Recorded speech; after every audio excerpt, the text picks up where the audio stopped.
রক্ত সংকটে পাশে দাঁড়ালো পুলিশ ও সিভিক ভলেন্টিয়ার। পূর্বস্থলীতে মানবিক দৃষ্টান্ত। গতকাল অর্থাৎ বৃহস্পতিবার পূর্ব বর্ধমান জেলার পূর্বস্থলী 2 নম্বর ব্লকের অন্তর্গত কাষ্টশালী গঙ্গাধর পাড়ায় এক ব্যক্তি দীর্ঘদিন রক্তশূন্যতায় ভুগছিলেন। গতকাল হঠাৎ করেই তার রক্তের জরুরি প্রয়োজন পড়ে, কিন্তু কালনা মহকুমা হাসপাতালের ব্লাড ব্যাংকে রক্তের ঘাটতি থাকায় হাসপাতালের পক্ষ থেকে তাকে রক্ত সরবরাহ করা সম্ভব হয়নি। ওই রোগীর নাম আশরাফ শেখ। এই খবর পৌঁছে পূর্বস্থলী থানার আইসি প্রসেনজিৎ চট্টোপাধ্যায়ের কাছে। ঘটনার গুরুত্ব অনুধাবন করে তিনি সঙ্গে সঙ্গে থানায় সিভিক ভলেন্টিয়ারদের সঙ্গে এই বিষয়ে আলোচনা করেন। সেই সময় সিভিক ভলেন্টিয়ার সুজয় রায় রক্ত দিতে এগিয়ে আসেন।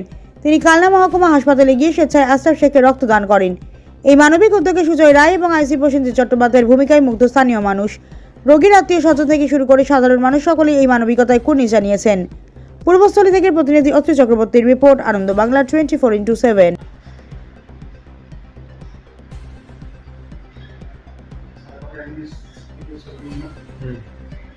40-42 সেকেন্ড হয়েছে। হ্যাঁ।